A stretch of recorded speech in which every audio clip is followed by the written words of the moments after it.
मन में गंदा विचार आया हुआ है किसी लड़की के प्रति, उसके शरीर के प्रति, उसके अंगों के प्रति, लगातार आपके दिमाग में अश्लील विचार चल रहे हैं, आपने एक काल्पनिक कहानी बुन ली है, आप उसी में खोए हुए रहते हैं, बस अश्लील विचार ही आपके दिमाग में चलते रहते हैं। तो आज का ये वीडियो बिल्कुल ध्यान से देखना, पूरी कहानी को ध्यान से सुनना, ध्यान से समझना। बहुत ही प्रेरणादायक कहानी है। अगर आपने इसको अंत तक देख लिया तो सच में आप जीवन में कुछ कर पाओगे और ब्रह्मचर्य पालन कर पाओगे।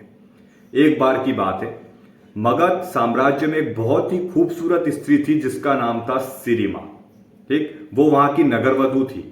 नगरवधु यानी पूरे नगर की पत्नी, और उनके खूबसूरती के चर्चे दूर दूर राज्यों तक थे। ठीक, यानी कहें कि बहुत ही फेमस थी। लेकिन जब से उन्होंने बुद्ध से दीक्षा प्राप्त की, ज्ञान लिया, काफी हद तक जो है सिरिमा के आचरणों में सुधार आया। काफी अच्छे उनके आचरण हो गए। कहीं ना कहीं उन्हें अपनी गलती का एहसास भी हुआ, क्योंकि वो अपनी खूबसूरती की वजह से ही बदनाम हो गई थी। वो खूबसूरती ही उनके लिए मुसीबत बन गई। ठीक, ध्यान से सुनिएगा। अब जब बुद्ध से दीक्षा प्राप्त की, आचरण अच्छे होने लगे उनके, तो उन्होंने एक प्रण लिया कि मैं रोज 8 भिक्षुओं को अपने घर भोजन कराऊंगी। 8 भिक्षुओं को 8 आमंत्रण पत्र उन्होंने छपवाए। 8। अब जो भी भिक्षु 8 भिक्षु जो उनके यहां भोजन करने आते हो, जो वापस लौट रहे होते आश्रम में, तो वो आमंत्रण पत्र जाके अगले 8 भिक्षुओं को दे देते थे। ठीक, और अगले 8 भिक्षु फिर आते थे। इसी तरह ये कार्य चल रहा था। उन्हीं 8 भिक्षु में एक भिक्षु जो थे, जब वो भोजन करके लौटे तो उन्होंने आश्रम में जाके दूसरे भिक्षुओं को बताया जो अभी तक भोजन करने नहीं आए थे यहां पर।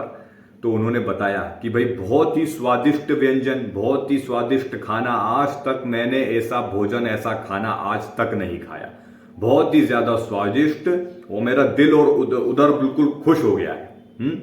और साथ ही साथ वहां की मालकिन सिरिमा बहुत ही ज्यादा खूबसूरत, उनकी छवि बिल्कुल मन मोहने वाली थी। मतलब इतनी खूबसूरत मैंने स्त्री को आज तक नहीं देखा। तो इसी तरह वो तारीफ करते रहे। वहीं पर एक भिक्षु खड़ा हुआ था जो सब सुन रहा था। अब उसने सोचा कि मतलब जिसके शब्दों में, जो ये भिक्षु बता रहा है, जिसके शब्दों में ही वो स्त्री इतनी खूबसूरत है, तो असलियत में वो कितनी ज्यादा खूबसूरत होगी, मैं देखना चाहता हूं उन्हें। तो वो जो आमंत्रण पत्र है उस भिक्षु ने प्राप्त कर लिया उस भिक्षु से। अब वो वही उसके दिमाग में सोचता रहा कि कितनी खूबसूरत होगी, कैसा उनका चेहरा होगा, कैसे उनके हाथ पैर होंगे, कैसा, मतलब समझ रहे हो कि एक मर्द के दिमाग में किस तरीके से मतलब वासना हावी होने लगी थी। ध्यान से सुनना। अब वो उसी के बारे में सोच सोच के बहुत ज्यादा खुश होके कि कल मुझे उनके घर भोजन करने जाना है, उसी की खूबसूरती के बारे में सोच सोच के रात में सो गए। हालांकि उन्हें नींद नहीं आई, बस वो काल्पनिक कहानी एक बुनते रहे। काल्पनिक कहानी की ऐसा होगा, सुंदरता है, अमका डिमका, बस वो यही सोचते सोचते उन्हें नींद लगी। लेकिन उसी रात जो सिरिमा थी, जो सबसे खूबसूरत स्त्री है सिरिमा, नगरवधु, उनकी तबीयत खराब हो जाती है उसी रात में। शरीर बिल्कुल तप रहा होता है। अब जब ये सुबह भिक्षु उनके घर भोजन करने जाते हैं तो पाते हैं कि सिरिमा की दासियां वहां पर थी। सिरिमा धन्य धान्य से भरपूर थी, उसकी दासियां वहां पर थी जो आदर सत्कार कर रही थी, सबको बैठाया और भोजन परोस रही थी। सिरिमा इस हालत में नहीं थी कि उठ के बाहर आ पाए। फिर भी जब उन्हें दासियों ने बताया कि भाई भिक्षु आ चुके हैं, खाना परोस दिया गया है, आप अगर आना चाहें तो, मतलब फिर भी सिरिमा ने हिम्मत करके कहा कि मुझे पकड़कर थोड़ा उठा के वहां तक संभाल के ले चलो, मैं कम से कम उन्हें प्रणाम कर लेती हूँ। सिरिमा उठी, वहां आई, वहां पर बैठी, घुटनों के बल बैठ के उन्होंने उनको प्रणाम किया, सारे भिक्षुओं को। और वहीं वो जो भिक्षु था जिसके मन में लगातार उनके प्रति जो विचार आ रहे थे कि बहुत ही खूबसूरत है, ऐसा वैसा, तो उन्होंने देखा कि सिरिमा ये जो है इनकी तबीयत अभी खराब है। फिर भी जैसे आपने देखा होगा किसी की तबीयत खराब हो जाती, शरीर तपरा होता है, तो कैसा उसका चेहरा वगैरह, हाथ पैर थोड़ा मुरझा से जाते हैं। तो ऐसे ही वो भिक्षु सोचने लगा कि इनकी तबीयत खराब है, फिर भी ये इतनी खूबसूरत दिख रही है, कोई ज्यादा श्रृंगार वगैरह नहीं किया हुआ है, फिर भी इतनी सुंदर है, तो जब ये श्रृंगार करती होंगी तो और कितनी ज्यादा खूबसूरत ये लगती होंगी। तो बस ये भोजन ग्रहण करने के बाद वो बाहर निकला और जब अपने आश्रम में लौटे तो फिर भी उनके दिमाग में वही काल्पनिक विचार की बीमारी में भी जो इतनी खूबसूरत है, वो श्रृंगार करके न्यूनतम ऐसे वस्त्र पहनने के बाद और कितनी ज्यादा खूबसूरत लगती होगी। अब बस और कहानी को बढ़ावा मिलता गया, वो कहानी बुनते रहे, कहीं ना कहीं उनके अंदर की वासना पूरी तरह जाग गई और वो पूरी अश्लीलता सोचने लगे, ठीक, पूरी तरीके से अश्लीलता सोचने लगे। लेकिन यहां पर जो रात में है अपना सिरिमा जी थी, जिनकी तबीयत बहुत ज्यादा खराब थी, उनकी हो जाती है मृत्यु। जी हाँ, उनकी मृत्यु हो जाती है रात में, क्योंकि इतना ज्यादा बुखार बढ़ गया था, तब जो है शरीर तप रहा था, मृत्यु हो जाती है। उधर वो भिक्षु लगातार काल्पनिक कहानियां, वो सुंदरता, उनका शरीर वगैरह वगैरह सोचते रह गया।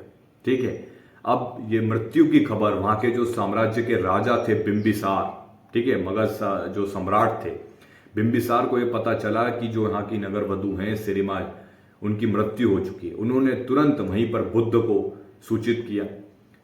बुद्ध ने एक बड़ी आश्चर्यचकित बात कही। उन्होंने कहा कि उनके शरीर को जलाया ना जाए, सिरिमा के शरीर को जलाया ना जाए, उसे खुले मैदान में, बड़े मैदान में बीचों बीच रख दो, उसको जलाना नहीं है। 4-5 पहरेदार खड़े कर दो ताकि कोई भी किसी उसके शरीर को नुकसान ना पहुंचा पाए। जो मरने के बाद चील, कौवे, ये गिद्ध वगैरह उड़ते हैं, कोई भी उसके शरीर को नुकसान ना पहुंचा पाए, बस वहीं पे रख दो। यही आदेश दिया बिंबिसार जी ने। अब 3 दिन हो गए थे। उनका शरीर, सिरिमा का जो इतनी खूबसूरत थी, उनका शरीर का मांस फटने लगा था।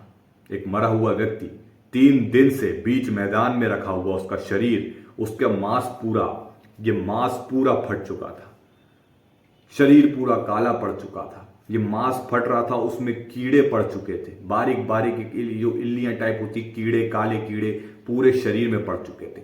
चेहरे के यहां कीड़े पड़ चुके थे, कान में से कीड़े निकल रहे थे, नाक का आधा क्षेत्र यहां का पूरा सड़ चुका था, होठ पूरे काले पड़ चुके थे, पूरी तरीके से, मतलब एक स्केलेटन बनने वाली थी वो। अब वहीं पे जो पूरी हवाओं में पूरी दुर्गंध सी फैल गई, जैसे एक सड़े हुए शरीर की जो, मतलब एक दुर्गंध फैल गई वहां पर। अब बुद्ध ने सभी को, जितने भी उस नगर के पुरुष थे, जितने भी आदमी थे ना, सीधी बात, उन सबको बोला कि सबको सिरिमा के अंतिम दर्शन करने आना है, और ये बहुत ही ज्यादा अनिवार्य है। अगर कोई नहीं आता है तो उस पर 8 सोने के सिक्के का जो है उसको दंड दिया जाएगा, 8 सोने के सिक्के देने पड़ेंगे फिर उसे। तो बुद्ध का आदेश था, उन्होंने बिंबिसार को यह बोला, तो बिंबिसार राजा ने सब पूरे नगर में बता दिया कि सभी पुरुषों को वहां उसके अंतिम दर्शन करने आना है। सभी पुरुष वहां इकट्ठे हुए। एक तरफ बुद्ध के अनुयायी थे, जितने भी भिक्षु थे वो, नगर के दूसरे युवा, राजा के मंत्री वगैरह सब लोग वहां पर थे। ठीक, अब सब ने दर्शन जो है करे, वहां मौन सा था, बिल्कुल शांति सी थी। तभी बुद्ध ने उस मौन को खत्म करते हुए एक बात कही जिससे सबके होश उड़ गए। उन्होंने कहा कि 1000 सोने के सिक्के यहां पर दो और सिरिमा के साथ एक रात बिता लो। वहां जितने भी थे सबके होश उड़ गए कि ये बुद्ध ने क्या कह रहे हैं, 1000 सोने के सिक्के दो और सिरिमा के साथ एक रात बिता लो। सबके मुंह पर चुप्पी थी, कोई कुछ नहीं बोला। बुद्ध ने कहा चलिए ठीक है, थोड़ा कम करते हैं, 500 सोने के सिक्के, कोई कुछ नहीं बोला। 100 सोने के सिक्के, कोई कुछ नहीं बोला। चलिए सब कुछ मुफ्त, कुछ नहीं, तब भी कोई कुछ नहीं बोला। फिर वो जो भिक्षु, जो मतलब जिसके दिमाग में लगातार अश्लील विचार थे ना सिरिमा के लिए, वो देख रहा था, लगातार सुन रहा था कि क्या हो रहा है। फिर बुद्ध ने कहा कि जिस औरत के शरीर को पाने के लिए पूरा नगर के पुरुष ललाहित रहते थे, एक रात बिताने के लिए तैयार रहते थे, आज सब चुप है। क्यों? क्योंकि वो मर चुकी है, उसका शरीर पूरी तरीके से सड़ चुका है, तन बदन में पूरे कीड़े पड़ चुके हैं, उसकी सुंदरता पूरी तरीके से खत्म हो चुकी है। तो आज कोई कुछ नहीं बोला, सबको घिन आ रही थी, बदबू आ रही थी। तो इससे क्या सीखा मेरे भाइयों आपने? इस कहानी में बहुत बड़ा, मतलब एक प्रेरणादायक ये कहानी कि क्या रखा है इस शरीर के अंदर, इस मांस के अंदर, कुछ भी नहीं। वो जो अश्लील विचार जो इसके दिमाग में भिक्षु के आ रहे थे, उसकी भी आंखें खुल गईं कि मेरे गुरु ने आज मेरी आंखें खोल दी कि मैं जिस शरीर के लिए काल्पनिक मतलब जो इतनी समय से 2 रातों से 3 रातों से उसके बारे में इतना सोच रहा था, वो मतलब आज मेरे सामने पड़ी हुई है। उसके शरीर में पूरी तरीके से कीड़े पड़ रहे हैं, पूरा शरीर काला हो चुका है, उसका चेहरा पूरा गंदा सा हो चुका है, तरह तरह के पदार्थ, तरल पदार्थ उसमें से निकल रहे हैं, पूरी तरीके से उसकी वासना गायब हो गई। अब थोड़ा सा इमेजिन करके देखिएगा वो कैसा वो एक क्षण रहा होगा। सोच के देखिए, अगर आप उस जगह में उपस्थित होते तो आपके साथ आपको कैसा लगता। तो इससे क्या सीख मिली कि इस मांस के पीछे भागना बंद करो, कुछ नहीं है ये मांस में। इसको चीर के देखोगे तो मल मूत्र निकलेगा, पस निकलेगा, तरह तरह के पदार्थ निकलेंगे। एक खूबसूरत चेहरे को छील के देखो, कितना सारा उसमें से गंदगी निकलेगी, खून निकलेगा, पस निकलेगा। तो इससे बस यही सीखने को मिलता है मेरे भाई। उम्मीद करता हूं आपने इस वीडियो से कुछ सीखा होगा और ब्रह्मचर्य में आपको मजबूती से पालन करना है ब्रह्मचर्य का। हार मत मानो, आगे बढ़ते रहो। मिलते हैं अगले वीडियो में।